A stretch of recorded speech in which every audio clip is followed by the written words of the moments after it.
Hi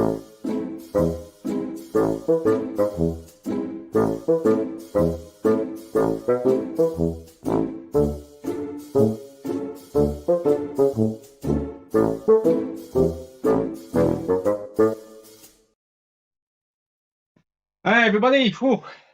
Little bit of a headache, but I figured I'd still get along with the stream because I got a ton of games to unbox. So if you're able to watch this live, then fantastic. Failing that, watch this after the fact because I'm surprised at how many of you have watched the last one, actually. There's like over 3,000 views for it. And it's like, all I did was sit here and unbox games, and apparently that was the hotness. But hey, if you want more unboxings, I'll do them. Just I'll probably do them one at a time rather than a giant frenzy haul. But it's just because I got a ton of stuff at Essen, and if I tried to do these one at a time, I wouldn't open these until Christmas.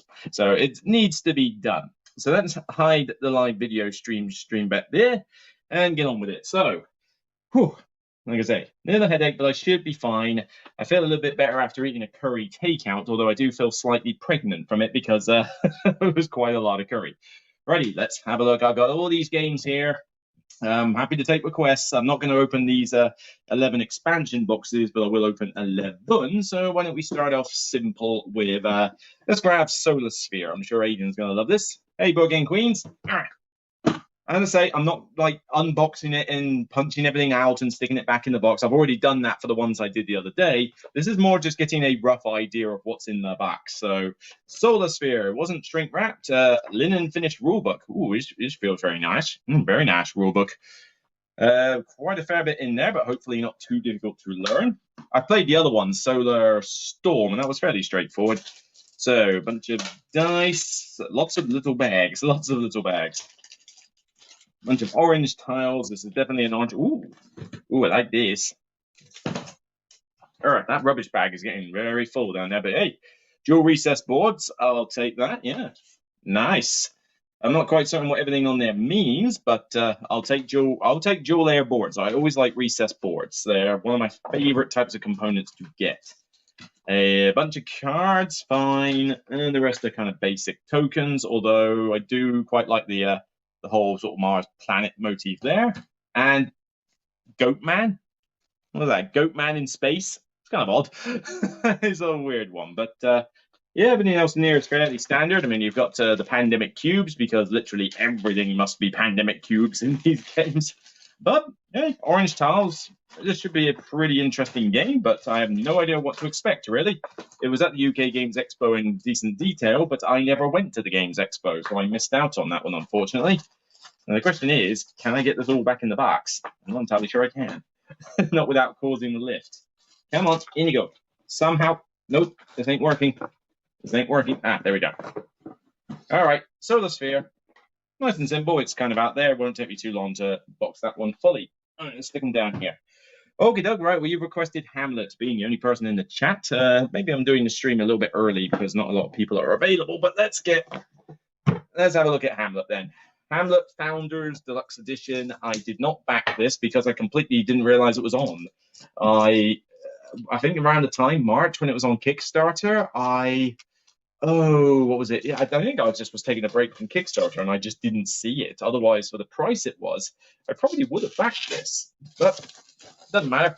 They sold it at Essen for the same price as the main bit of the Kickstarter, €65 or something. So I have no idea what to make of it. I've heard good things, but I've also heard that there's a rule in here that some people have house ruled on BGG to fix part of the game. I'm curious what that is, but until I actually play the game for myself, I won't be able to know what that rule is, and I'd rather not find out until I've played it so that I can see if I come to the same conclusion. All right, let's get up there. Hamlet. So, whoop.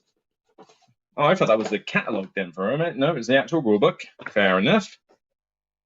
All right. Doesn't look too complicated. I mean, the setup looks pretty basic. General concepts. Wow, this isn't a big rulebook at all, actually. Ooh, why is a lot of text? I would like more pictures, please. But maybe it's not too confusing a game that this won't matter. But okay, I was expecting more rules than that. Oh, God, yeah, the cardboard church. There is a cardboard church in here that you can assemble, and oh god, yeah, there's quite a bit to it. I do not have time right now to construct an entire church. I know I did it with the volcano from King of Tokyo last episode, but that was a quickie. Solo mode, sadly, lots more rules. But Nick Shore and David Turksey, so hopefully it's not got tons of priority diagrams, but you know what? It looks interesting. Hessian bag, always nice. Oh, yeah, now this does look juicy. Look at these. I mean, there's a few discs in there, but... Whoop. Cool. Metal coins. Look at this. These are pretty chunky, actually. These are pretty good, solid metal coins, although... stuck together. There you go. Nice. Nice, solid. Nice thick. Yeah, pretty nice there. Everything, including... Wait a minute, screen-printed donkeys. Yeah, kid you not, that is screen-printed meeple donkeys. So this means that this will get a 10 out of 10 from Z Garcia without any problems. Wooden boats, I mean, I looked at the retail components for this, and it's like, no, I'm having the deluxe version. I'm sorry, I'm having it. All right, what else we got in here? Got a bunch of... Let's get all these out. Bunch of bags, a few coins. Yeah, man. Let's just... Oh, jeez, there's a lot of punch boards. Oh, that's the church. I'm not going to bother with that just yet. And all the tiles. So, I mean, like I say, I like the artwork on these. It's kind of quaint. It's pleasant. There's a good amount of detail there. There might even be a few Easter eggs for me to find on there, but I'll take it. Oh, I'm going to have fun assembling this church, aren't I? I hope it's not faff. But, yeah, lots of punch board. I mean, what's that? 1, 2, 3, 4, 5, 10 punch boards, technically, including the little ones.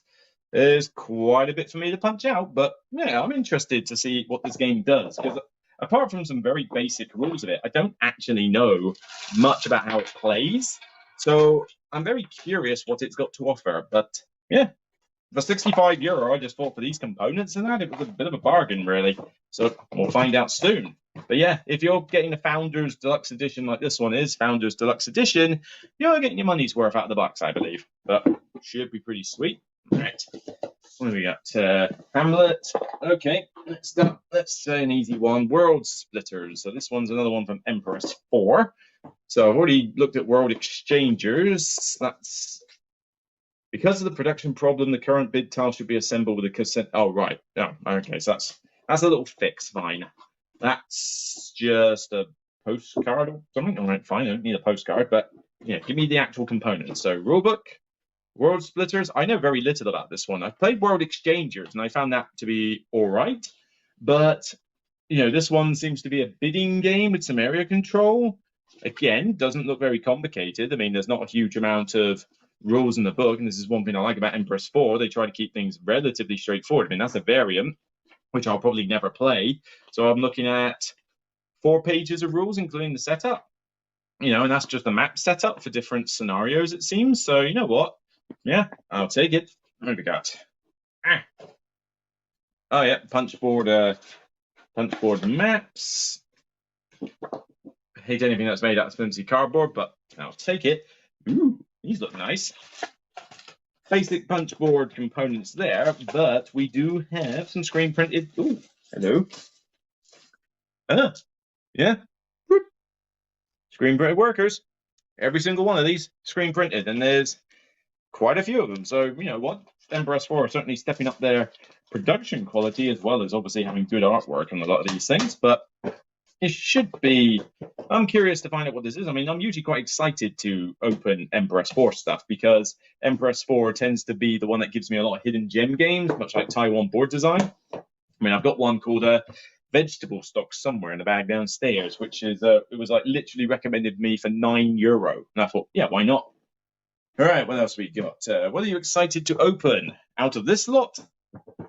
Let's see. Well, Endless Winter is here, but I've technically already seen that. So I'm probably more interested from a component perspective. Probably, well, Deal with the Devil probably is going to have quite a few interesting components next. That's going to be a heavy game. I've already seen Starship Captains up close. Precognition, although Vengeance Roll and Fight should be interesting, because when I saw it on the demo tables at Mighty Boards, it had a ton of dice and a ton of boards. Let's see. I can't believe I'm sitting here watching an unboxing video for entertainment. Would normally never do that if that's not a compliment. That is a hell of a compliment, because normally I don't watch unboxing videos either. Occasionally. I watch Paul Grogan's ones because they're short and sweet, and you know, he gets a lot of the stuff in advance. But most of the time, I sort of wonder why unboxings are a cool thing. That's why I've not done them in ages. But apparently, the last views on the last Essen haul proved me wrong. So if the views are the same for this one, then I guess unboxings will be a thing. Just a 20-minute live stream where I literally just unbox a video every now and again. You know, it could be cool. All right, here we go. So David Turksey, Nora Lee and Gordon, Vengeance, Roll and Fight. Now I played the original the original Vengeance. Decent game. Cool. What do you call it? Miniature style game, but it was big. It was kickstarted. It had too much in it. It was a lot of setup. It was just a lot of faff for what game you got. So I'm curious to see if this one, as a review copy, actually. In fact, what was a review copy? Nothing I've opened yet was a review copy, I don't think. World Splitters is a review copy, and so Solar Sphere, sorry, and so's this one. Oh, I'm definitely going to need a drink.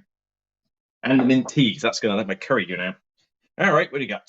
So, really, is that it? I was expecting a much bigger rulebook, although, again, quite a lot of text, although there's stuff here for placing dice and that, but okay. I'm down for a simplistic game because I thought this was going to be a lot more rules heavy.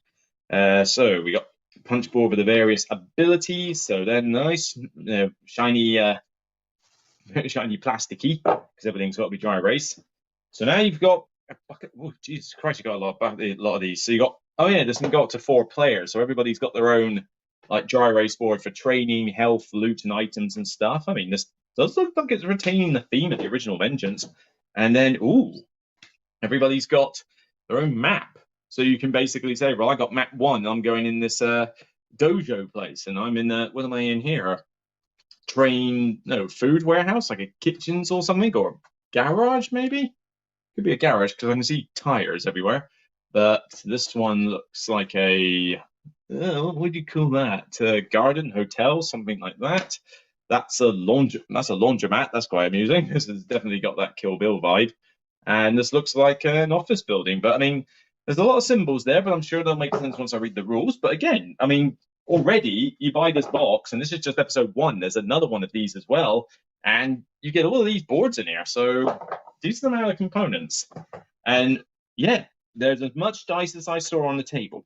Because you've got, wait a minute, these? Oh, cool. These are like plasticky glass ones. Hang on. Yeah. They're like acrylic counters. So they've got the screen print on it, but you'll notice, there you go, solid acrylic ones. That's nice. I like these.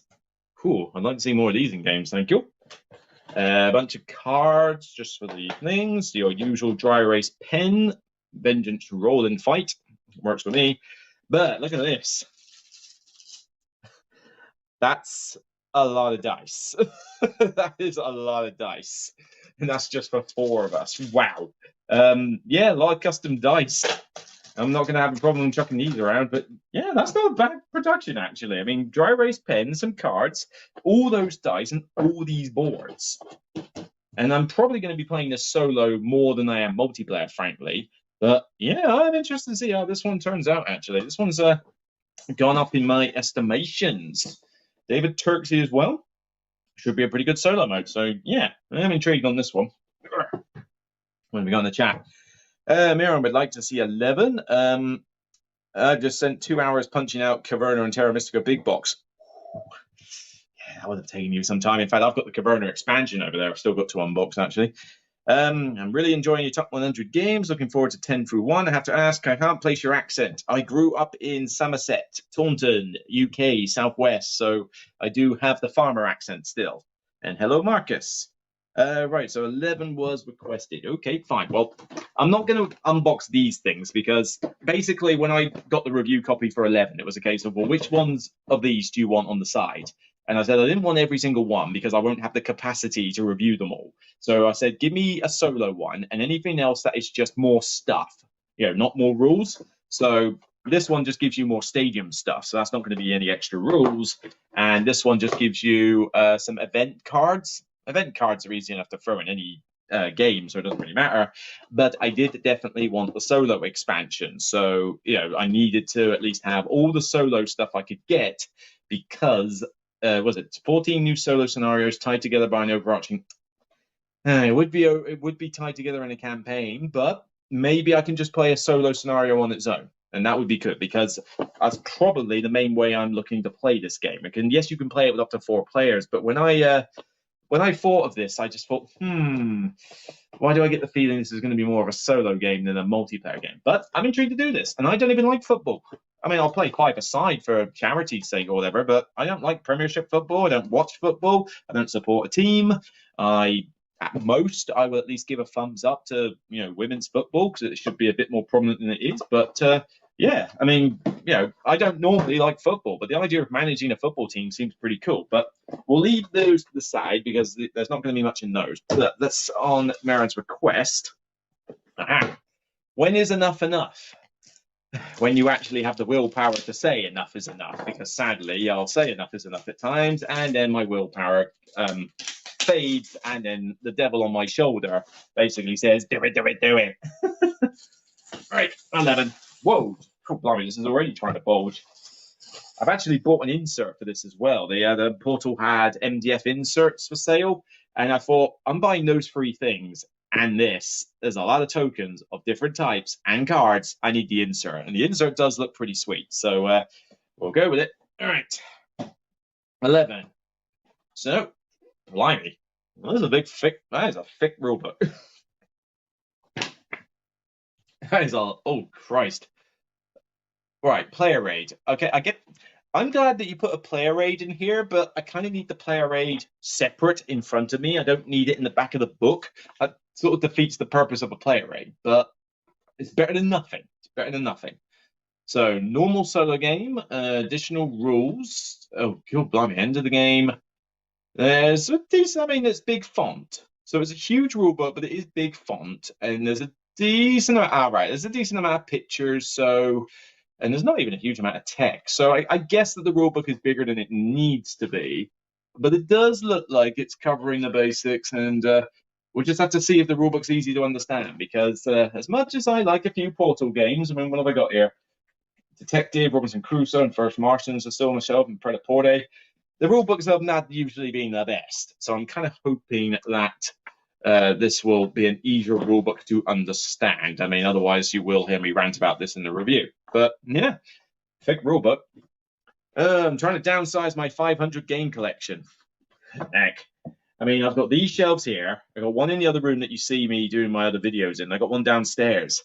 I can't have more than 200 games tops. 150 maybe? 150 to 200 I think is my total. But 500, Jesus, where do you store that many games? Close to me in Devon. All right, well, in that case, you're closer to where Paul Grogan is, because he's only in Columpton. All right, okay. Ooh, nice shiny plastic. So that looks like solo scenarios? I think that's solo scenarios. If so, great. I mean, how many of these have we got? Looks like 6. 6 solo scenarios, if I'm thinking that these are solo scenarios. I don't know if these can be played multiplayer as well. Form of Glory, Youth Academy, Investor, Super Sub Manager. Okay, well, like I say, solo scenarios are cool. This looks like player boards.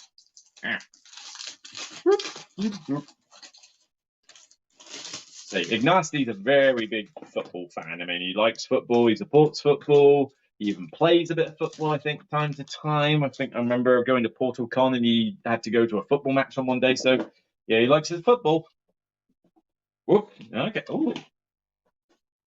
I like the feel of these pads. I mean, you can see they're shiny because they've almost got some of it's plastic, like where the cards are, but then the rest of it along here kind of feels like a mix of plastic and like very thin very thin linen finish. I mean, is this the retail, the Game Fan Deluxe version? I'm going to bet money that this is the retail version. A, because I prefer to review the retail version if I can, unless I've backed it myself on Kickstarter, but also because I got this at Essen.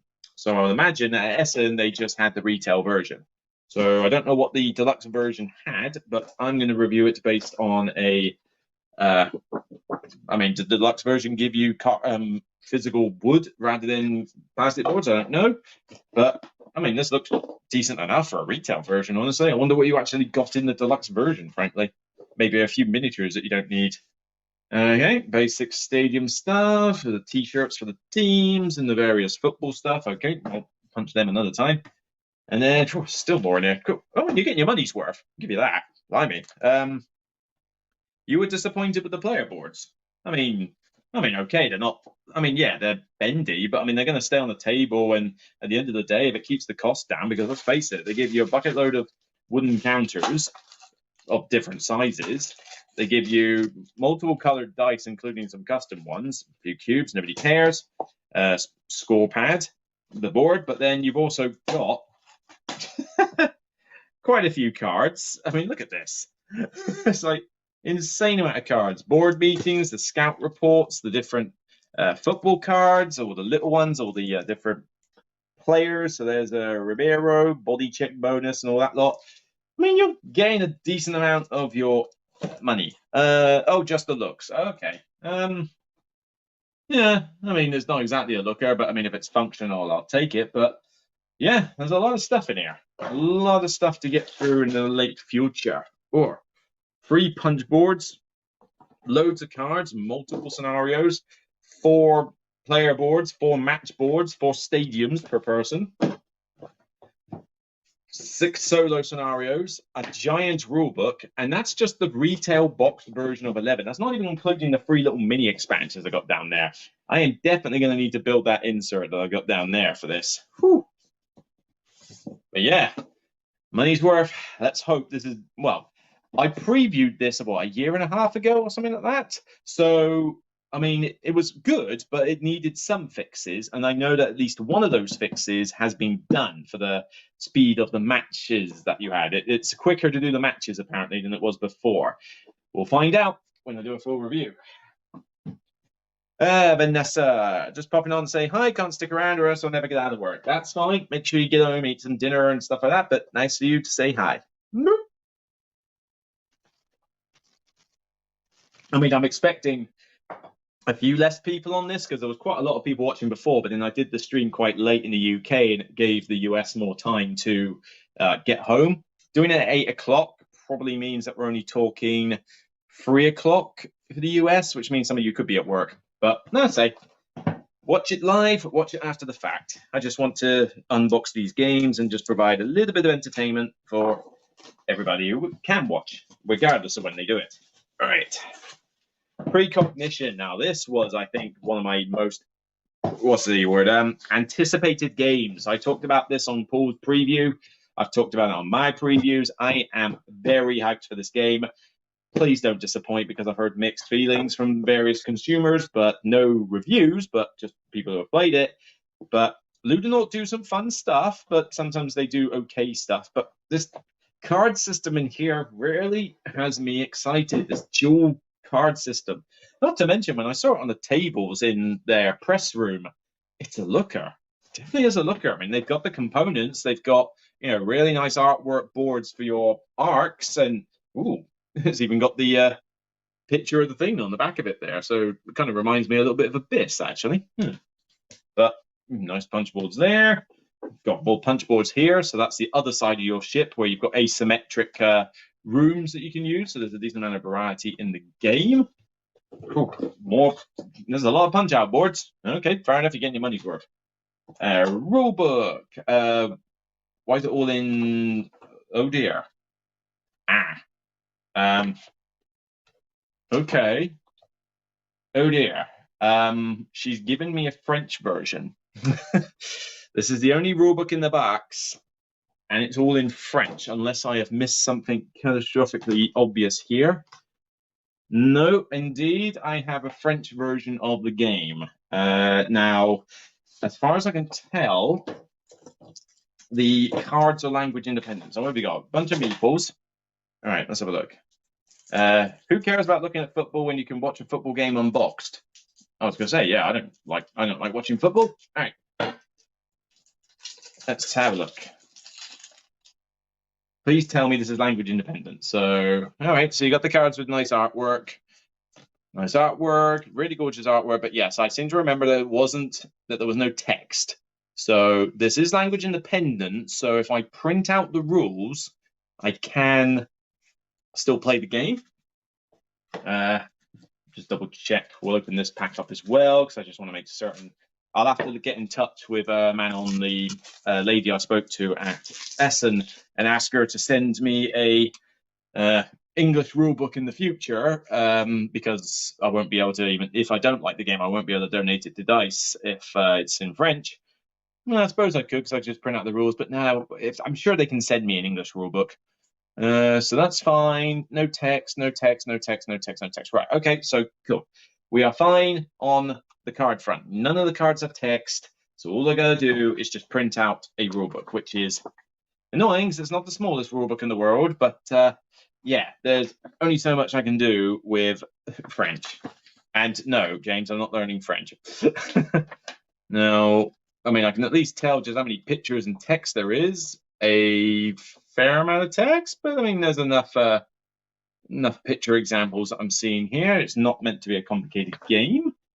All right, well, I'm excited to try it still. I just wish I had English rules, frankly. That's the only problem. Now, what am I going to do with these cards? I don't know.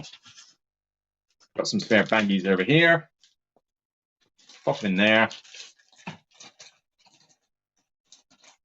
And you may hold that in preparation. So I'll unbox this, but the problem is I'm going to need to get the English rules off first because I need to know what it is I'm unboxing. Otherwise, that's going to be problematic. But I'm excited for this. This whole dual select thing is going to be quite fun. I cannot wait to see what this does for me. All right. All right, I got 4 left, but they're fairly biggish games. So let's see. Starship Captains, Deal with the Devil, Endless Winter, and Northgard. Go on, spam the chat with some. Spam the chat with which one you want to do first or something, and I'll sip my tea while I get it. So go on. Is it gonna look after me throat? Starship Captains, Deal with the Devil, Endless Winter, Northgard. Come on, some of you are going to be one. So we got one for Northgard, which is currently winning. Yeah, and there's the games. You can see how big they are. Oh, God. Northgard, Deal with the Devil and Starship. Oh, 2 for Northgard. 3 for Northgard. I think, given that there's only 43 people watching, I think we'll class that as a quick victory for Northgard. So, fine. And we'll go with that.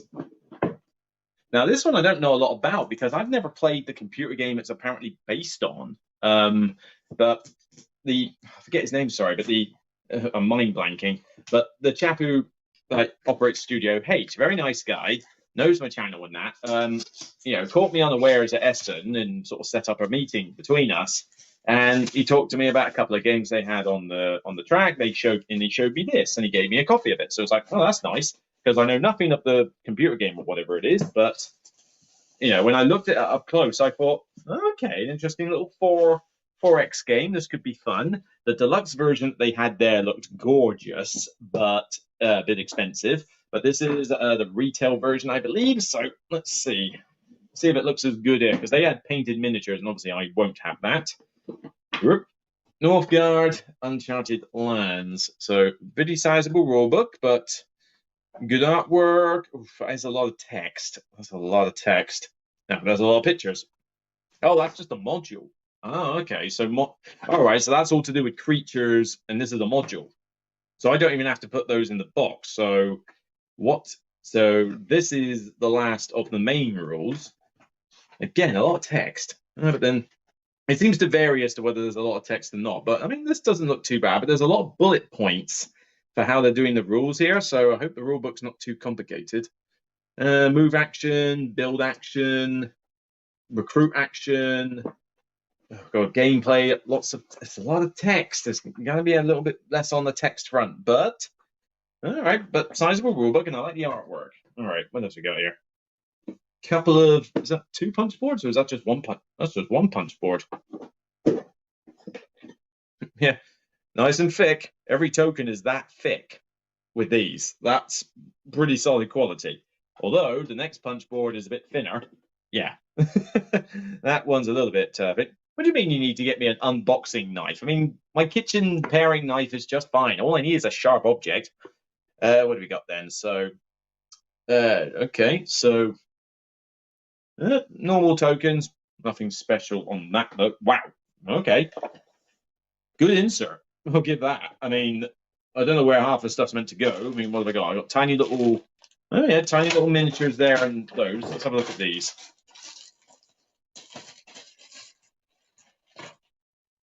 I mean, given that this is not a deluxe edition, I mean, you know, we're not talking amazing sculpts here, but everybody's got a bunch of these little dudes. I'll take it. I'll take it. I mean, this looks a lot better than tokens and stuff. That's the axe wielding people. So what's this lot then? Oh, centurions or something like that then. All right, let's have a look. Yeah, nice. Let me find a different color, one that stands out a bit. Red. Oh god, that's even worse. Blue. What about blue? Blue. Ah, that's a bit better. So yeah, not bad at all. So everybody's got a bunch of these. Nice. Good quality for a retail box. That's not even all of it, because you got the creatures. So I've got, even though it's a module, I've got heroes, and clan leaders. Got a couple of wolfies. So I mean, yeah, some decent little miniatures and that. Again, this is all just retail. A couple of custom dice. I'm not sure what's meant to go in these little holes though, because there's nothing in those holes at the moment. I'm guessing. Oh, I'm guessing they stack these tokens. Yeah, that makes sense actually. Cards. How many cards we got? Well, that could be the token. No, that's card holders. All right, fine. So let's unwrap. Let's unwrap one of these and see what we got. No, I'm not painting them. Sorry, James, that ain't happening. I can't paint for toffee. Right, let's have a look. Ooh. Now, this is meant to be a partial deck building game, so that already gets me pretty interested because I like deck builders. But so nice artwork, though. I mean, this does look good. Is this how the normal video game looks, or whatever Northgard is? You know, these are pretty good paint. These are good pictures, and the text is easy enough to read. Iconography looks pretty straightforward. Maybe some pictures are better than others, but I mean, well, that's a nice one. Nice one there. Hunters, incursion, law masteries. Is there magic in here? Scout camp, elf frets, builder, explorer, food traders. All these people that you can have. I mean, these cards look very nice. Very nice indeed. So I guess they go into one of these card slots I can see here. That will do nicely. Cool. All right, so what is all this lot then? Oh, blimey. That's a lot of tiles. So standard map tiles. So yeah, basic terrain on some of them, some fruit and that on others. Lakes and village spaces, different terrain. I mean, that's got yellow border. Sorry, I'll hold them a bit closer. So there's a bucket load of these that create the map, but there's definitely some that are a bit more detailed than others, because I mean, this one's like quite basic. Then you get into this like rockfall here. That one's got lake and a cave, big forest, cave. I guess there's a reason for what these are. Like maybe some produce certain resources, some produce monsters, that kind of thing.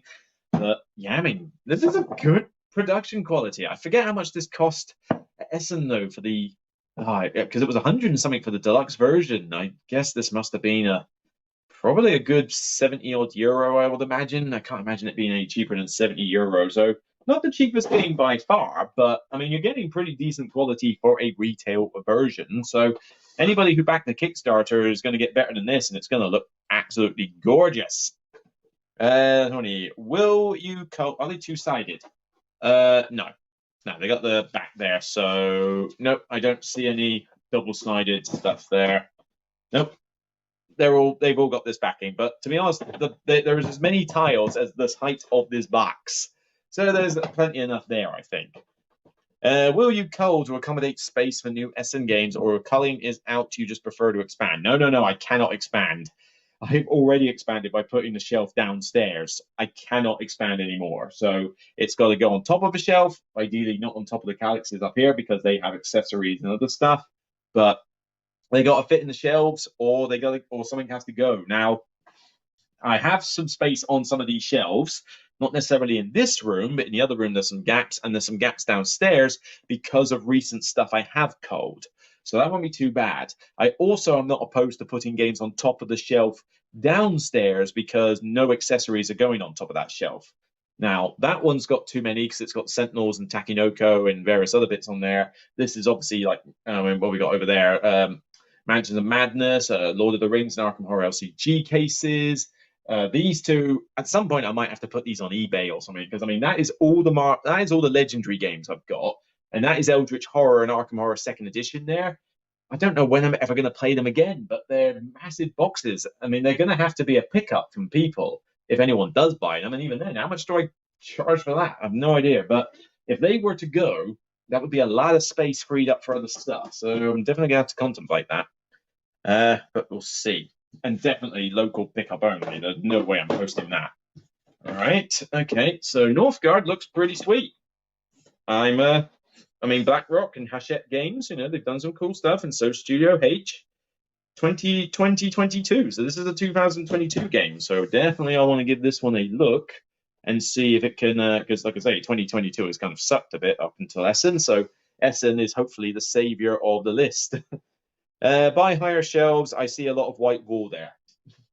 I don't need it to go any higher. I mean, I wouldn't be able to reach anything off the top if I put it any higher. I'm 6 foot tall, but I'm not a giant. All right. There we go.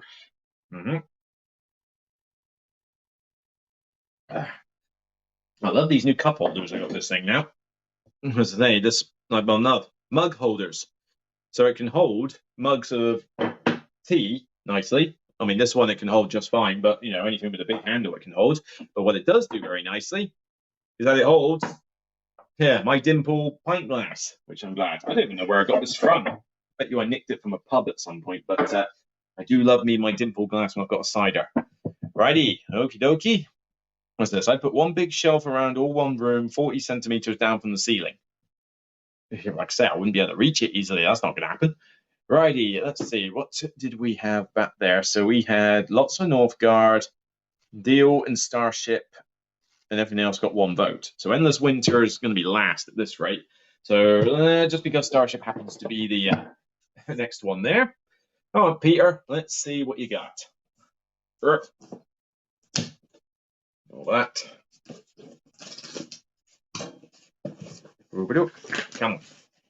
This one I'm very excited to try. I mean, I like Star Trek as much as an Star Trek fan. Although, again, I don't like everything about Star Trek.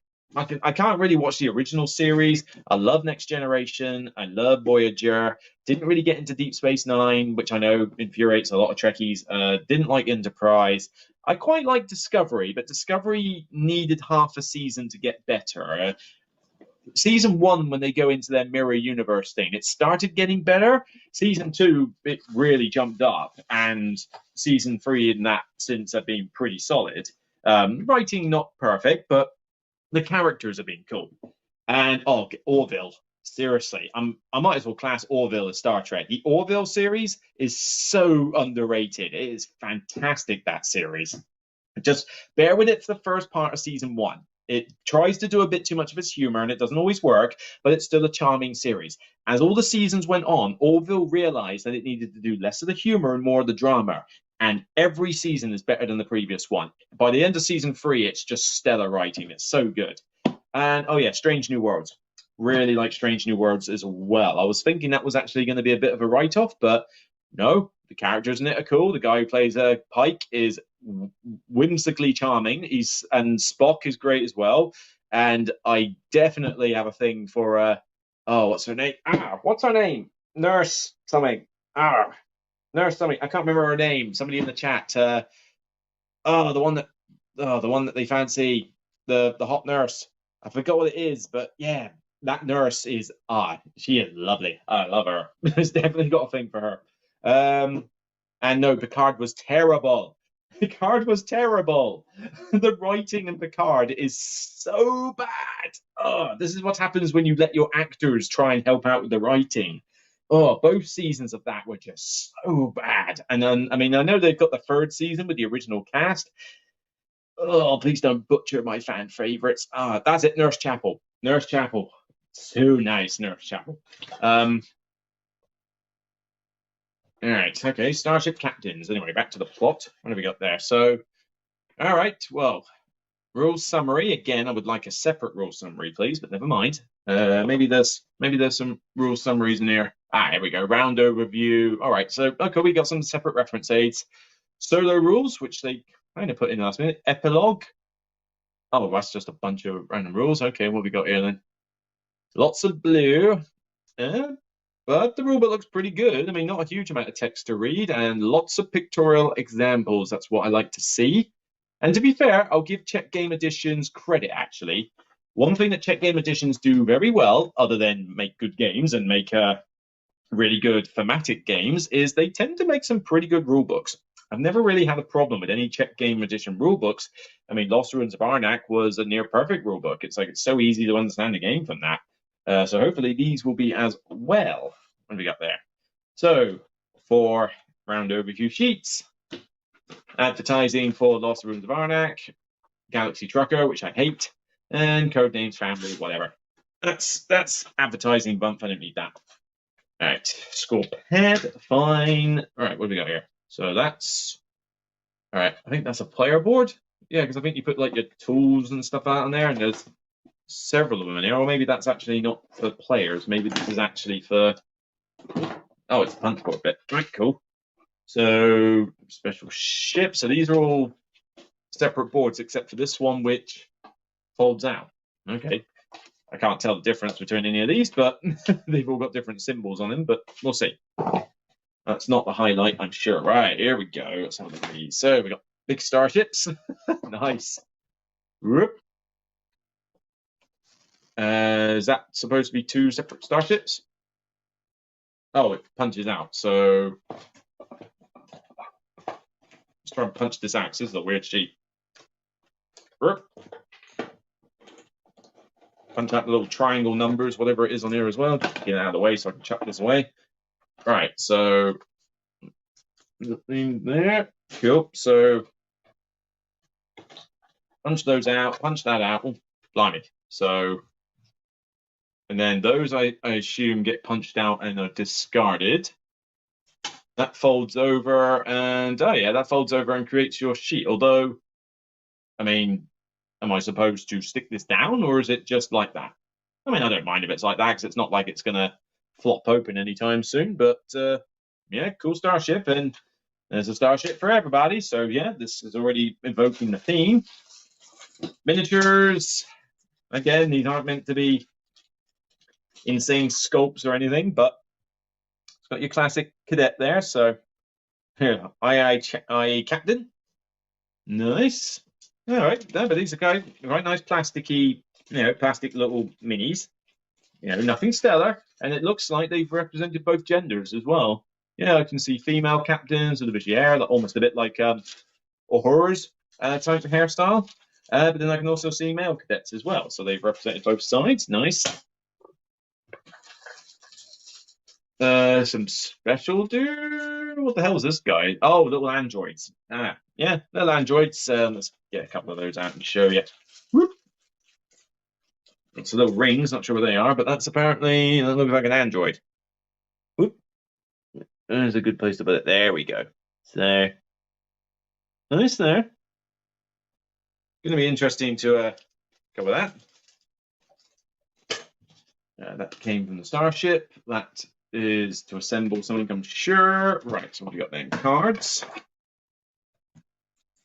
So yeah, this one had a lot of homages to different sci-fi series. I mean, I was quite impressed when Peter was listing them all out. All right, so that's another starship. That's more punch boards. That's more punch boards. So yeah.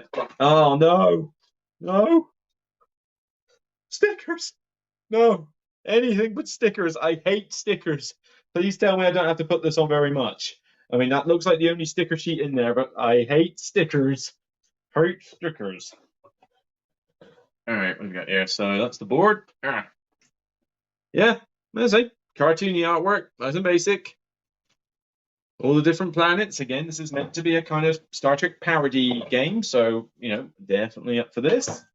All right, what do we got? So that's all the different items and stuff. Although I want to show you some of these cards with the big ones, because the what do you call it? They are sticky strips for the ship to glue the parts. Oh, glue the dual layer things together. Ah, yeah, that makes sense. Yeah, that makes sense. Fine. I'm sure the rulebook will explain what how to put them on and stuff. Yeah, so these I like these because they've got like the unique artwork on them, but they've also got like some on some of them. You might notice that they've got like homages to other things. So I mean, trade negotiation, arena battle, distress call, trade and motion chips, shipwreck salvage, and they've all got these like classic little Trekkie things on there. But what I'm trying to find is one that's got. In fact, yeah, in the back of that one, you can't really see it, but in the back there's a TARDIS sort of buried in the scrapyard. Trying to see if one of them had a Cylon. I'm trying to remember, but there's all sorts of different, like really cool like artwork pictures in here. But I'm trying to find some that obviously homage to other things. Roddenberries, I'm sure that's something. Anti-time anomaly. That's something from Galaxy Quest, I think. So you know he's got stuff from there. There's definitely some Star Wars themed stuff in here. There's certainly a lot of the Treks. Probably a little hint of Doctor Who thrown in there as well. So sentient slime, pet for the admiral. I mean, there's some good little comical stuff in here. I'm really keen to sort of get dug into a bunch of these. It's obvious that he cared about the theme, and that is the main thing I want from this game. I mean, I can forgive the odd mechanical wart if the theme is so strong that it gets me to want to play this game. So that was this. If you hate stickers, you're not going to love Everdell Complete Edition. There are several sheets of them. Well, thankfully, Everdell is okay for me. I don't love it, but I don't hate it either. So I certainly I don't have Everdell in my collection, let alone a fantastic version. But yeah, this is pretty solid. I mean, like I say, nothing is like what you would call stellar quality. It's more that everything kind of functions, and I've just got really good feelings about the theme. It looks like it really is representing the theme well. I'm keen to see if there's any sort of full reviews eventually for it, because I think all I've seen so far is first impressions, and I usually sometimes I have to do first impressions, but I'm not a fan of doing first impressions. I like to be able to give games enough of the beans to comment on them, although this next one I'm going to unbox, I might have to do a first impressions video for a very good reason. Because this deal with the devil requires 4 players exactly, and 4 players is easy enough for me to get hold of, but this is done by the designer who did Alchemists. Okay, yeah, I said, oh yeah, I'm sure there's probably a homage to there better be some Spaceball references in there. Although, yeah, when I come to review Starship Captains, good blimey, I'm going to have all the Spaceball references galore to put in the video. But yeah, I love that phrase. Yeah, so when they're trying to shoot the ship down, or so I'll just put a warning shot. It's like, careful, you idiot! I said across her nose, not up it. So I do love Spaceballs. It's weird. I don't overly love Mel Brooks's other stuff. Blazing Saddles didn't make me laugh that much. Young Frankenstein had some cool characters, but it wasn't a laugh out loud one. I quite like Dracula Dead and Loving It. That's quite funny. I think that's a Mel Brooks one. I'm not sure. I know he's in it, but I don't know if it's a Mel Brooks comedy. But Spaceballs was just like a diamond. You know, that was. Oh yeah, he did Airplane as well. Airplane was really funny. Is quite funny. But yeah, Spaceballs was just like a 1 in a million thing that just worked. A bit like the original Ghostbusters film. You wouldn't expect it to work and be that popular, but it just ended up being a phenomenon. And you know, Spaceballs is in comedy. It's comedic gold. That one, I love it. That's why I use a lot of their quotes in my videos, because I just find them so funny. Okay, no, go past this. Knock on my door. Knock next time. Alrighty, deal with the devil. Okay, so why do I feel I can only do first impressions of this? Oh yeah, Robin Hood Men in Tights. Ages ago since I watched it. I don't remember finding it that funny, but it was so long ago that I can't remember anything that happens in it. So I'd probably have to watch it again and see. Deal with the devil. the problem is this is done by the same person who did Alchemist. This is going to be very very rules intensive, I think.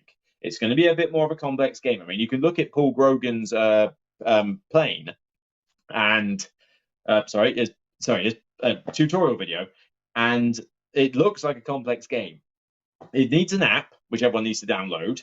It also probably is going to require people to watch his video in advance, which the problem is this means that it's going to be a very select group I play this with. So the idea that I'm going to be able to play this with multiple groups of 4 people is very unlikely, and I got to review it. So I think as much as Starship Captains I can play often solo and multiplayer, this one I might just have to play a game, 2 if I'm lucky. I mean, there is a convention coming up soon, next week, Shake, Battle and Roll, my local one. So hopefully I can get it played once or twice there. But this one might have to be a first impressions video just because it is going to be a bit of a nightmare to get it played that often. But what have we got then? So nice coloured beads. Cards we'll get onto them later. Oh, some little CGE have borrowed something out of Stonemar's book for little cases. Not going to complain. Those look like dial pieces, so let's not lose them. All right, so everything's a little bit hodgepodge in here. Cards, a few of them, not loads. That's the advertising bump again. Right, well, at least there's reference aids. Round summary with pictures and how the witch hunt works. Okay. Yeah, I'm down for reference aids. I always give respect when people do it. A reference aid per person. It should be a bare minimum in games. And when I don't see reference aids, I like to poke fun at them. Board and dice. All right. Game rules. How big is this rulebook? Ooh, sizable. That's certain cards on the back. So, oh, blimmin' heck. Yikes. Okay, so setup and assembly of all the different walls. Full setup diagram. The 4 roles explained. Production phase. Deal phase. Action phase. Holy Christ, that's all still action phase. I know CG do good rule books, but there's a lot of rules in here. This is going to be a tricky game. I think this one is going to have to be a first impressions video, guys. I don't think I can play this enough in the time. First impressions will still give me a good enough try, but I mean, I don't know if I can even solo this 4 players. I like to do a walkthrough because of the app. So I'm curious how this is going to work, but blimey. There's a lot, and there's a lot of text. So we'll just have to see how it goes, really. But okay, this does have me a worry because this was like my most #1 anticipated game at first. But the more I found out how complicated it was, the less I started anticipating it. Because I thought if it's going to be too hard to get to the table, it's not a game I'm going to want. Wow. Okay. Jesus Christ. Yikes. Right. And some stickers as well. So it looks like they've got the same thing as in Starship Captains to do the dual layer thing. But this is a lot of punch boards, guys. Yikes. Mostly because you got these giant walls to construct in front of you. But okay. Right. So that's for all the different walls. That one. Oh, God. Yep. I mean, that's what's going to be most of the punch boards, actually. The walls that I've got to construct for every player. So this is going to take me a while to unbox. I might have to put on some, well, let's see, what am I doing after this video? Not a lot. I'm playing my PC. Well, I've got stuff to unbox, so I'll probably unbox these properly. I might put on some fairy tale in the background. It's been a while since I've watched some fairy tale anime, so I need something to get She-Hulk out of my brain. All right, okay, so more tokens, more walls, tokens, walls, reference chart. Oh God, the board, the central board. That's a very busy board. I mean, look at all the symbology on there. Hope this isn't too fiddly. I don't know. You know, come on, surprise me. Surprise me. But yeah, there's a lot of stuff in here. So this is definitely got the components and that, but I just hope it's not too complicated for its own good. That's all I'm worried about. I reckon this will be a game I enjoy, but if it's too fiddly, it could be problematic. Card artwork looks pretty good, though. Quite liking the look of that. Doesn't even look like there's a lot of cards, so a lot of it is dealt with by the app. I mean, that could be a good thing. If the app handles a lot of the admin, then kudos. Fair enough. I guess we'll know soon. I spotted a question or two there. Let me get round. Let me just get this in the box and have a look. I got one more game to unbox, and then I'll just do a quick Q&A. Right. Although, first off, there was a question in there. How many times do you play games before you review them? It varies by game to game. I mean, there are some games that you can play only a few times and you kind of know the gist, but I try to give. There's no set number, because if you put a set number, people will claim, "Oh, I've played it twice as much," or "That's not enough," and that. But I mean, for example, I've got like a little small, I've got Cat in the Box, the trick-taking game. I mean, the game's not going to play out that differently from game to game, but once I've played it a few times in quick succession, that should be enough to give a general gist on the game. But then something like, for example, things like Vengeance, for example, I can play solo, so I can really play that a lot of times and get used to it. But then let's take something like Endless Winter here. Now, I've played it 3 times already with Paul's copy. This is a retail copy of the game. I've got a pretty good idea of what I think of the game after 3 plays, but I want to give it another play, but I also want to play the solo mode a couple of times. So, you're talking 5 or 6. So it just depends on the game, but some games you can't play 10 times. It's just not going to happen. So it's kind of gut instinct. You play a game and you feel like, right, I've got the general idea of what I think of this game and I can review bits of it. This is why, though, you don't hear me talk about things like game balance very often. Occasionally I'll throw it in if I played the game enough, or if the game balance is completely screw-iffy, like Tapestry. But most of the time I won't comment on whether something's imbalanced or overpowered or not, because you need to play it more than so many times. So yeah, I mean, it's just a gut instinct thing. There's no set number. It really just depends on the game. I mean, Love Letter. How many times do you think you have to play Love Letter before you can review it? It doesn't really change from game to game. But then the game is 5 minutes long. You could play it 10 times in the space of an hour. It's pretty nice and quick. So yeah, it just varies really. But if you try and put too strict a number on it, people just try and call you out and say, you haven't played it enough, you can't have an opinion. I'll bet you money that plenty of other people out there only play things a few times. The only people that, even the Dice Tower, when they do their group reviews, Vassal and maybe Z might have played it several times, or plenty of times. But some of the others might have only played it twice in the group, and they've said it like they've only played it once or twice. So, it does vary. All right, okay, all right. Best She-Hulk season to date. Well, A, there's only one She-Hulk season, and B, the series is terrible. All right, okay, what do we got? So, Endless Winter. Oh yeah, first. Do you keep all game boxes or strip out some, e.g. card games, and put them in sandwich bags? No, I do not put them in sandwich bags and stuff. So everything that's in its original box, I try to put as much expansion content in a single box as I can. In terms of normal expansion boxes, well, I've got 2 bags worth of expansion boxes in the other room that technically I should be chucking out, but I like the artwork. But the thing is, and I'm going to take this and turn it round, I need to keep some of those expansions, because up on that wall up there is an expansion wall. So that's just basically a bit of decoration in here. So the middle bit is a signed poster for Sentinels that I got from the Kickstarter for the big box. And the rest of that wall is some of my, out of the games I've bought, some of my favorite pieces of artwork that I've put in an arrangement. Now, the reason there's a gap is because with the previous table, there was too much, there was not enough room for people to sort of get to their chair. So it was a bit annoying. But now I've got the new table, I can fit people in there now. As soon as I get some command strips, and I just need to basically get round to doing that. So anyway, let's pop this back and make sure it's all right, come on. All right, so I gotta move this back a bit. Bear with me, guys. That looks like it's good enough. There we go. Right, fine. Okie doke. Right, did I put the knife to this? Yes, I did.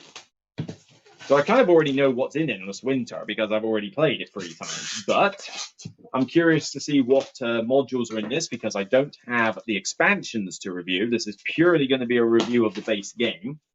I mean, I've played Rafts once, and I thought Rafts was fine. I don't think I've played many of the other ones. I certainly haven't played the cave painting one. So most of what I played is the retail box, but I haven't played the solo mode yet. I hear it's too easy. So I'll find out how bad that is. All right. I've got a game bag full of shrink wrap down there. It is literally going to be tipped upside down into the recycling bin. Okay, last one. Yeah, it is the last one. Well, actually, I don't know. I'll see how I get on the stream. I might. No, I don't want to throw that one in on a Essen Hall one. I've got the was it Fall of the Mountain King? The new Kickstarter arrived yesterday, so I've got that with a bunch of upgrades for Hall of the Mountain King. There, that's alright. But I'll do that as if you want me to unbox that one on camera, then I'll do that as a separate mini live stream, just on the fly when I get a chance. Anything else I've got to unbox? Well, I did get a review copy of One Neuronauts or whatever it's called, the one that iGames have done. It's a Dixit version of Just One, but there's not really much to unbox in that. So, but I think we'll just wrap up with Endless Winter and some Q&A, frankly. All right, big one. So I already know what's in here, but this is more for everybody else's benefit. So, linen finish rulebook, iconography on the back, nice. So what modules do you get in the retail version of this? You get the glacier tokens and the rest tokens. That's literally it. Really? Is that all the modules you get? I thought there was more modules in this. I mean, I could be wrong. Maybe I'm just thinking of the all-in stuff. Although, to be honest, you really don't need that many modules in this game. I think you can throw in far too much. So animal cards, they're the basic point ones. Do we get the variant animal cards? The rules to this game weren't too hard to do, although there is quite a lot of text. But it's not that complicated a game. It's just got a reasonable amount of iconography. But yeah, cool beans. But yeah, is that really the only 2 modules you get? Not even the variant animal cards. Yeah, it does look like it. So I am definitely getting the bare bones version of the game here. Because I quite like the variant animal cards you got in here. Because the ones in here just give you straight up points. But you've got variant animals, which I thought threw a nice sort of mix in it. Let's see. ISS Vanguard. ISS Vanguard. That is in the other room. I've kind of already done a semi-unboxing of it, but I suppose I could get the box and just show off what's in it. I'm eager to play that at some point. It's just God knows when. Hey, Ashley. How you doing? Always miss your live videos. As long as you're watching them, it's all good. See, why can't I have more lady fans? All right, solo mode. Yep, this is what I desperately need to play a bit more of, although this is a big rule book for a solo mode, so I hope it's not too complicated, because I want to be able to just jump into the solo mode. All right, well, we'll see how things go. Well, this I like. Okay, random. How to set up the box components. This I like, particularly when you got trays in here. Now, let's see. How much of this was retail version and how much was in Paul Grogan's deluxe version? All right, well, we definitely got the recessed boards, so they're still as good as ever. So, yeah, definitely high quality on that front. Love the artwork in this as well. The Miko artwork. I love Miko. Miko's artwork's really good. More random cardboard. We got. So, cubes. Megalith tokens. Now, this is one of my flaws with the game. I like the card system. I like the buildings and the area control bit, but this whole thing where you've got these Megalith tokens and you put them on a little sideboard and build up like patterns of them, this just feels really tacked on. It's like it's a mini game with no real theme, and it's just like, it's in there, but I do use it now and again because it's useful bonuses, but I do find it to be the weak link of the game. Although screen printed meeples, though, on the other hand, are not a weak link of the game. These are really sweet. All right, so now it looks like we've got the insert with a bunch of trays. So bits and bobs. But yeah, I like game trays as much as the next person, and I do know for a fact that these trays hold things in. In fact, maybe if I can figure out, can I figure out really quickly how things go in these trays? Yes, because it tells me. All right, maybe as a little treat, let's see if I can get one player color's worth of stuff in a tray to show you. All right, so let's get green. Let's get green here.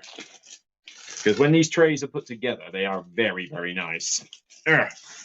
I'm emptying a lot of stuff around, so this is going to be big. But then, to be honest, no, actually, yeah, I am. Oh, well, I'll cross that bridge later. So, Megalith tokens. Right, so let's get the tray. So that's the tray. Right, that's the tray bit there. So, Megalith tokens go in the spot here. Nice. Camps. I've got the camps, and everything's like wooden pieces now, which is really cool. They are nice quality pieces here. This all just goes in here along with a couple of cubes and your little pawns and stuff. So come on. Everything's going everywhere. All right, come on. 2 green meeples. Yoink. Yoink. These are really solid. Like it. Okay. I need a couple of neutral megalith tiles. So in they go. Right, so that's all the megalith tiles, I believe. All right, cool. Now, where are the villages? Villages are in this plastic bit here. So there you go. So green, green, and green. So yeah, nice. I like the detail on these. I mean, look at that. Whoop. See? Got a nice detail there. You got the fences there. These are really nice. I really enjoy these. But yeah, they pop into the insert like so. 1, 2, and 3. What else have I got to put in here then? So some cards. We'll get to those. Let's see. 2 resource markers. Let's see. Well, let's put that tray somewhere else. Oh, there's something else that's green here. My 100-point token, which you definitely need. In fact, you definitely need the 100-point token in this game. Believe me on that one. Green ring. All right, fine. Green ring. Sorry, let me get up there. You got your clan leader miniatures. So these all look pretty sweet. This is the retail version, so it's not that bad for a retail version. I just wish there was maybe. Well, be careful where I wish for, actually. Do I want all the modules? Because I don't really need all the expansions in this game. I mean, if you don't like the base game, you're not going to like the expansions on top of it. It's not going to suddenly change your opinion. Yeah, the pointless little megalith thing. All right, so what else do I need in here? I've got 2 resource markers I need. Where's the other resource markers then? There should be some cubes somewhere. Here they go. So a couple of these. 1, 2. 1, 2. Okay. So chief figure base, 2 resource markers, a scoring marker, 2 idle markers. Idle markers? Have I got the idle markers? I think I have. 5 camps. I've got. Oh yes, I've got the 2 idle markers. 2 bites. So now I just need the cards. Now I just need the cards to go on top. So 1 burial cap card and 9 starting cards. Oh great. Where are they going to be in here? Although, just to show off the Miko artwork, look at that. That's the back of the card. Look how gorgeous that is. And then you've got there. See? So 2 card types right there. Crafter. Whoop. The Pathfinder there. Look how gorgeous that is. That's so gorgeous. Right, those are starting hand. That's a tribe setup card. So I need to try and find that. These are starter cards, I believe. So I need to find a burial cap card as well as that. So let's get these cards out. Whoa! I took the finger off. All right. Whoop. Come on. All this just to show you a player tray. Get off. Shrink wrap my nemesis. All right, there we go. Cool. So I just need to get somebody's starter cards out. I don't really care who. That's a burial cap card, so we'll keep that. We're going to need that. And then I guess it doesn't matter. Oh no, actually, I don't know. Are they color coded? I can't tell. No, seriously, I literally can't tell. In fact, these aren't even the starter cards. This is 2 of them are starter cards, and that's it. All right. In that case, I need to find. Great. That means I need to unwrap all of this stuff as well. I'm leaving a lot of mess over there. Hey, Christoph. Right. Let's see. That's Pathfinder, Elder. So these are all characters. Shaman, Crafter. Now we played with one expansion that was variant characters. I wonder if we've got that in the set, or whether that's another thing that I don't have a copy of. I mean, in the end, I do need to stipulate that I'm reviewing the retail version of the game, so I've got to eject all the stuff about the deluxe version out of my mind in order to make this fair. All right, some more of those. Right. There we go. So these look like the starter cards. Oh, yes, red, blue, purple. So I need the green specifically. So there we go. So, whoop, and a couple of green cards from here. There we go. And then the rest of those are other cards. So I got 9 starting cards. 1, 2, 3, 4. 1, 2, 3, 4, 5. So that's all your starting cards and people. 1 burial cat. Get the screen off the screen. So yeah, burial cat card. So, and that goes. And it's more than big enough to hold sleeve cards. And to be honest, I probably would recommend sleeving this because you are going to be deck building with this to an extent. So there. And there you go. Holds everything. Everything's underneath those cards. Megaliths are in that bit. The 3 villages are in that. That is 1 tray for a player. So, I mean, these trays do a good job of holding everything. And now there's a humongous mess here on the middle of the table with loose cards and everything for Endless Winter. So, let me move that box. I'm going to have to put these in the middle of the table and sort these out later because I have not got the patience to go through all these pieces right now. This is just going to have to be a mess on top of my table. Oh, man. But, yeah, that's Endless Winter. I think that's the last of my Essen-specific games. What have we got there? What's better? What's better, going to Essen or coming home and unboxing?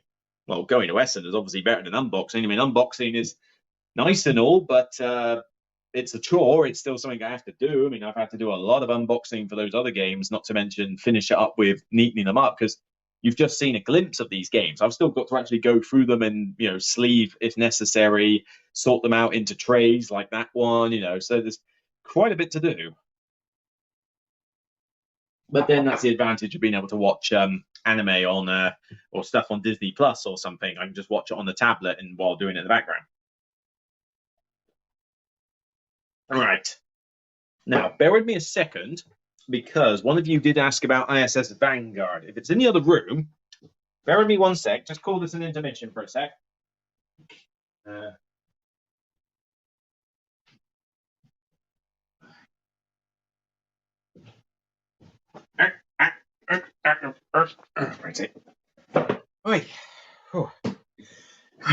Right. Quite a bit there.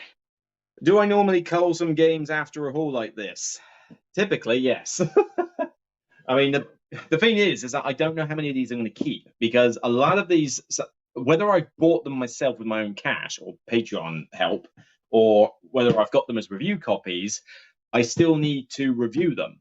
Now, I don't know if I'm going to like all these games. Some of them may be games I love, in which case I'll keep them, in which case I need to find room for them, of which I have mentioned earlier, I think before you turned up. I do have some gaps in that room and downstairs.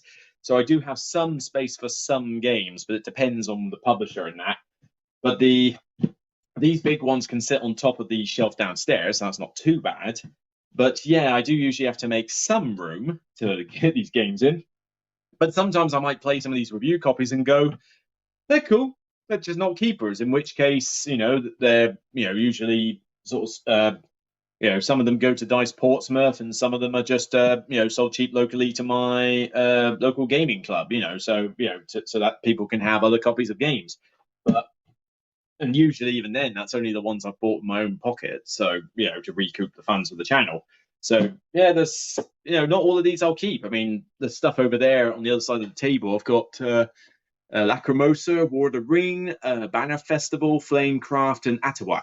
I have no idea if I'm going to like any of those. I mean, there's a few there that well, I know I like War of the Ring, the card game, but the others I've never played yet, so I don't know if I'm going to like them or not. Will they stay or will they get cold? Oh yeah, and Scout, that's on top of there. Although, if the first play of Scout I had at Essen is anything to go by, I don't get why it was a nominee for the Spiel des Jahres, because I thought it was near complete garbage. But maybe I missed something in the first play. Maybe I just need to play it some more and I'll suddenly notice why everybody likes it. But all I thought it was that it was basically rummy with extra steps. Yay. I mean, the whole theme it tries to portray is completely pointless. It's just cards and numbers. I was expecting a lot more from it, and all I got was advanced rummy. Like, whoopee! It's like, not caring. Do I go into conventions in and towards Kent? Kent. I tried going to SawCon once, which is just beyond London and Kent. I liked it fine, but nobody else I knew went there really, so I didn't. And it clashed with a lot of other stuff in February, so I tended to give that one a miss. I went to one in London recently, which was ZatuCon. That was just a one-day thing. I don't know what other conventions there are around Kent, honestly. SawCon's the only one I know of. I don't really know of any others in the Kent area. But I'd be intrigued to know, but it is a bit of a trek up around the M25 past London, Dartford Crossing, which is a toll booth, and beyond. So, yeah, not a lot of people I know have gone to some of them. Yeah, I have some space on top of that shelf there. I've already mentioned about that top shelf. That is not for more games. I mean, if anything, I need to sell my Legendary collection and my Eldritch Horror Arkham Horror Second Edition collection at some point, because the likelihood of those getting played, especially when I've got Arkham Horror Third Edition down here, which is an easier one to get to the table, ideally I need to sell them locally and get them off that shelf. But no, I've got Mansions of Madness and LCGs over there, but I've got Geekers and accessories there. I've got Stonemar resources, Iron Clays, Fizzkick. So that is mainly for accessories on top of there. The other shelves are more for putting games on top. Maximum unplayed game holding period. So what? You mean how long it stays on the shelf of shame before I get... Oh, I see what you mean. If there isn't really a period. I mean, it's been ages since I've pulled out a Legendary game. It's been years since I pulled out Eldritch Horror. I mean, to be fair, it may be months and years before I pulled out some of these games on the shelf here. I mean, I can't remember the last time I pulled out Vinyos Deluxe. I can't remember the last time I pulled out Automobiles there. Even Predator hasn't been played for a while. So it's not that there's no time limit. It's a case of how much do I know I'll enjoy the game if and when I'll play it again. Board games are timeless. They will be around forever. It's not like they suddenly dissolve or anything like that, or the tech runs out. Well, except maybe for apps, but we'll see. So I might be like, well, I haven't played Predator in ages, but I know I'll enjoy it when I play it again. So why don't I just hang on to it if there's not a issue for space? Now, if I'm really strapped for space and I need to fit something in, I will then look at the ones that haven't been played in a while and think, right, am I desperate for this? And sometimes it's more of a case of, am I likely to play it again? Who am I going to play it with? Does Dice Portsmouth have a copy? Because if I've already donated a similar copy, or if they've got a copy from anywhere else, then, well, that gives me more incentive to sell mine. And do any of my friends have a copy? Because if my friends have a copy, then I know that if I want to play it, I can play their version. So it's not too bad. Have I tried My Father's Work? Nope. I saw it being played at a local games day that my Portsmouth club hosted. My co-host Hannah there hosts those, and somebody did play My Father's Work there, but it took forever. I mean, they took breaks for pizza and people going off to sort stuff out in the shops and that, but it looked like it was taking them a good 3 to 4 hours to play it, and with 4 players. And I'm just like, ugh, it does look good. It does sound good. I didn't back it, but man, that is a long time to be wanting to play a game. Alrighty, howdy, Victor. Right, anyway, last unboxing before maybe a quick. Wow, at the time, I don't think there'll be much time for more questions. I've been answering them as I go, but somebody wanted to see a little bit of ISS Vanguard. I've not fully unboxed this one yet, but I have at least unwrapped the shrink wrap in that. So they basically sent me a review copy of this. I have no idea what version of this is from the Kickstarter. I mean, I don't think it's an all-in, because there's stuff that I think was in the all-in that isn't here. Saying deluxe-wise, but they did send me the Close Encounters miniature box, so I guess it's a half deluxe version. I don't know, but so look at that. Lots of nice shiny blue minis. Big dude at the top. I mean, there's some pretty sweet stuff in here, and that's just the top layer. So I take that layer out. Bunch more in there as well. Bunch more of the little ones. So let's see if I can get some of these out.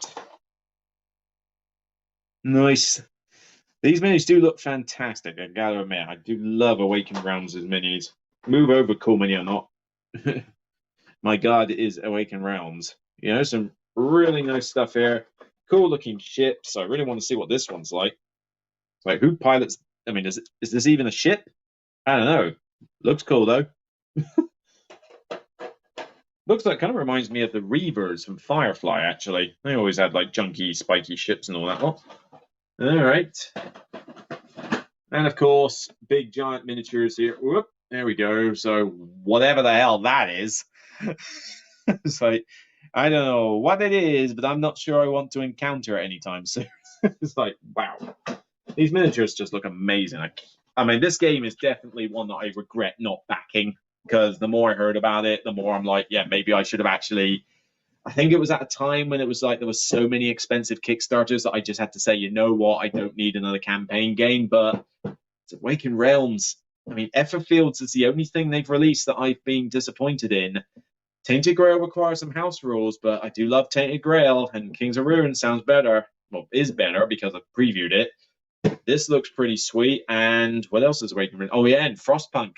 I get to play Frostpunk with Paul Grogan on the 30th of October. I cannot wait.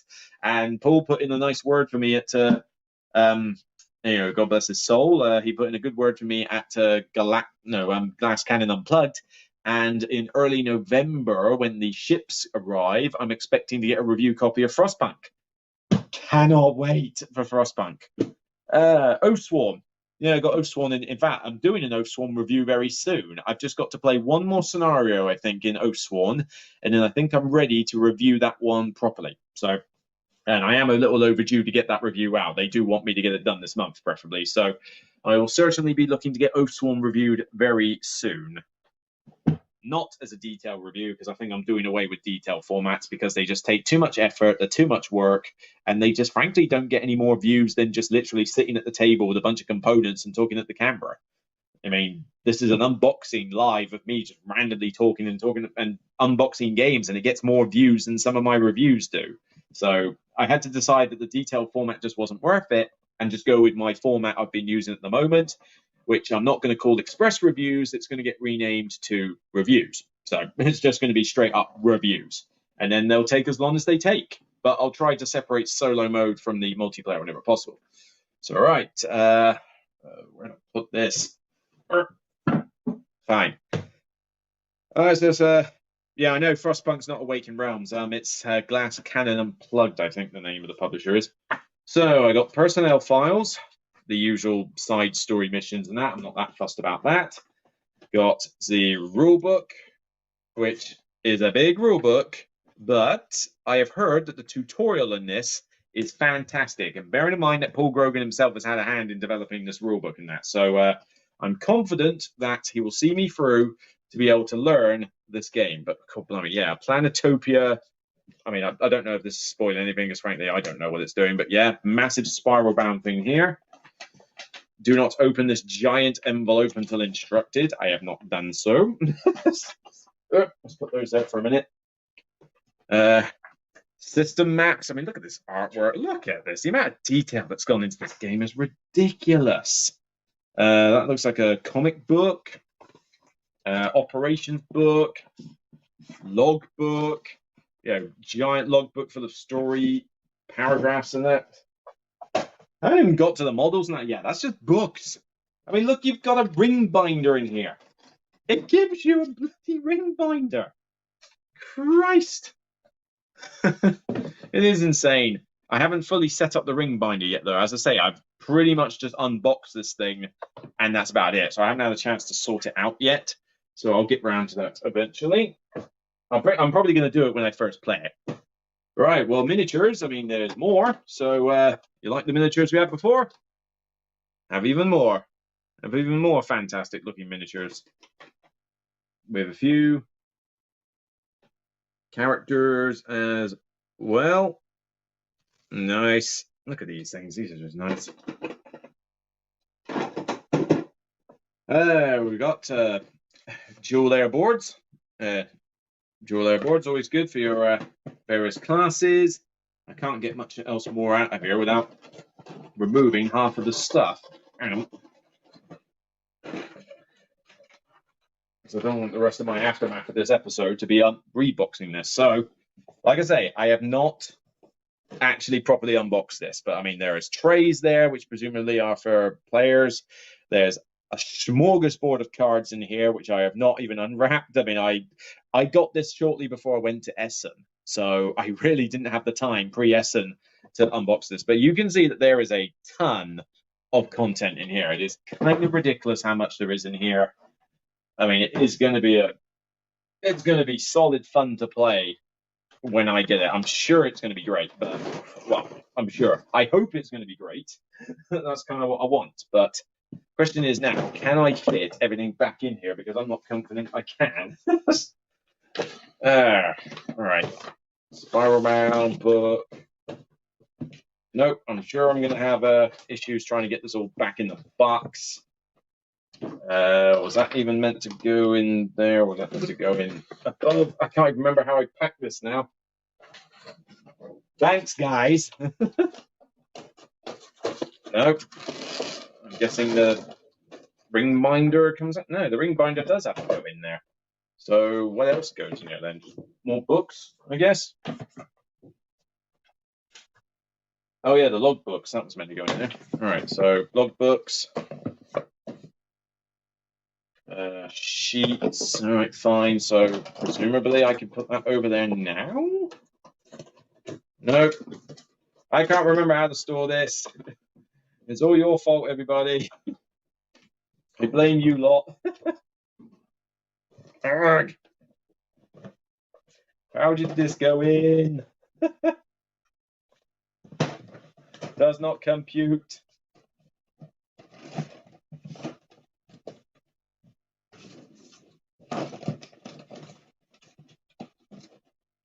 Nope, I give up that layer. I'll figure it out another time.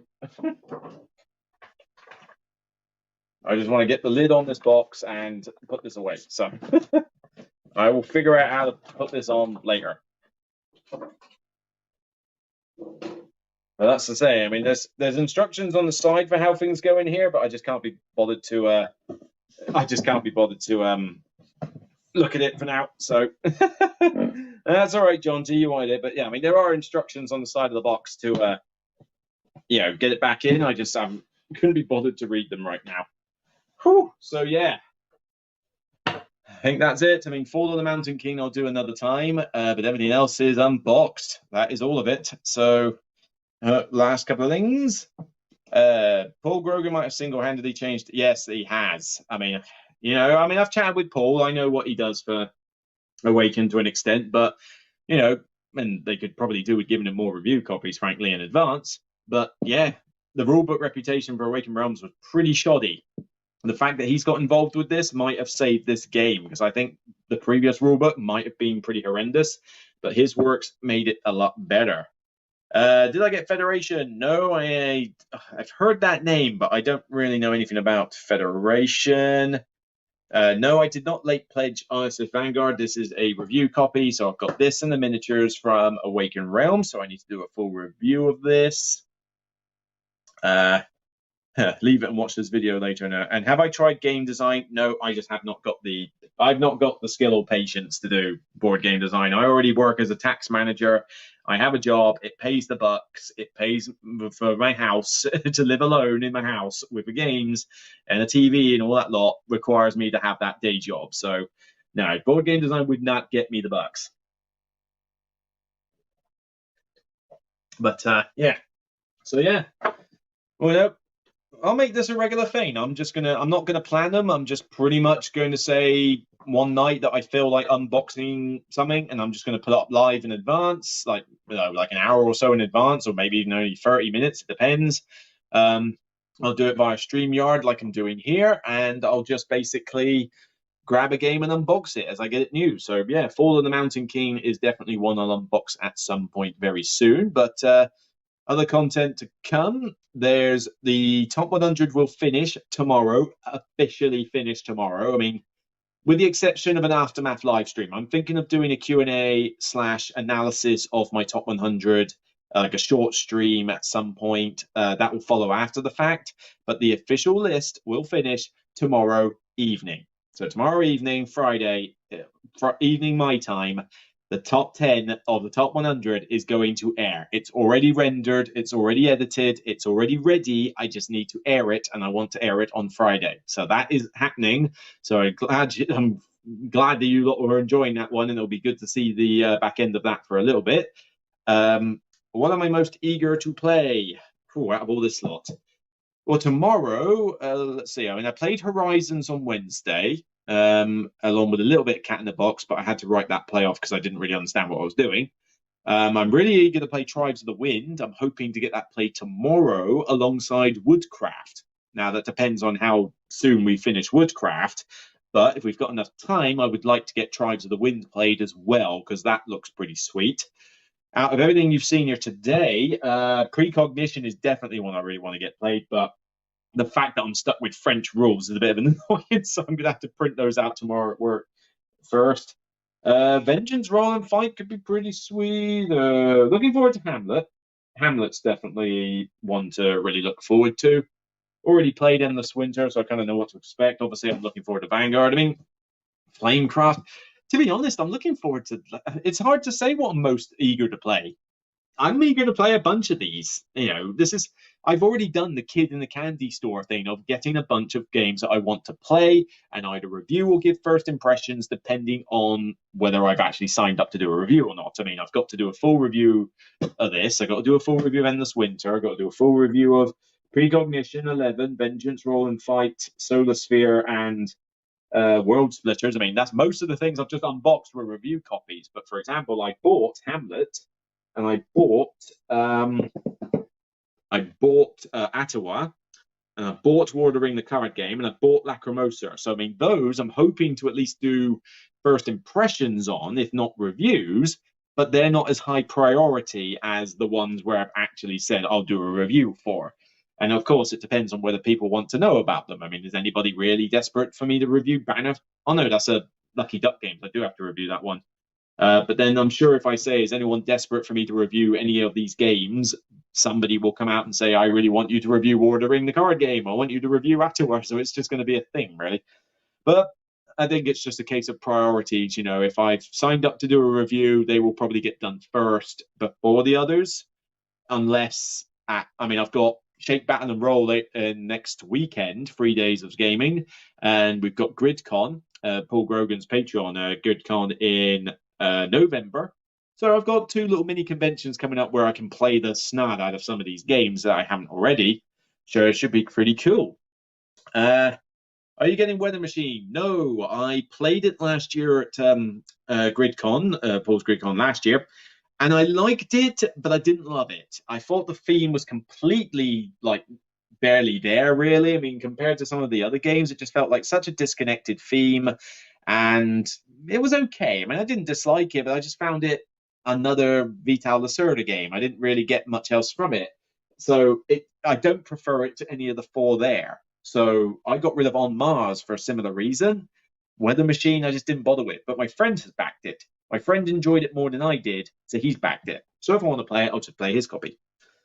Woodcraft at 3 players. Well, there's 4 of us, so we got to make do with 4. However, depending what I feel like doing tonight, I might be able to get a chance to. I do need to rebox a bunch of these, though. Well, maybe not tonight, but certainly on the weekend, I'm certainly going to get Woodcraft played solo, because because that's a review copy as well. So if I can play Woodcraft solo on the weekend and play it multiplayer a couple of times tomorrow, then that should be good enough to get that one done. I don't know why 3 player rather than 4, though. Saw you on Saturday, didn't dare to say anything. Trust me, if you see me at Essen or at a con, you can grab me and say hi, or shake my hand, or give me a hug. I always like a hug. You really don't have to be afraid to come up to some random nobody like me and say hi. I'm not going to bite your hand off or anything like that. I welcome it. So, an interested person in seeing how Cat in the Box turns out, especially since my parents used to enjoy trick-taking games with a deck of cards. I played it once, and we kind of bounced off it, mainly because I hadn't absorbed the rules fully. We didn't quite get some of the quirks of the game, And we were tired after playing 3-player Spirit Island. So we kind of wrote that one off as a learning game. I now think I'm a bit more confident with it, and I hope to play it soon, with more people. So we'll see how that goes. But it's a trick-taking game. So that one, alongside with Banner Festival over there, is ones that I want to play because I like trick-taking games. Anyway, 1 hour 34, I think that's long enough. So I'm going to end this broadcast. Thanks, everybody, for tuning in. It's been great to speak to a lot of you again. And hopefully I will, I'll see you on the next live stream unboxing I do. Or failing that, just tune into the 10 through 1 tomorrow, okay?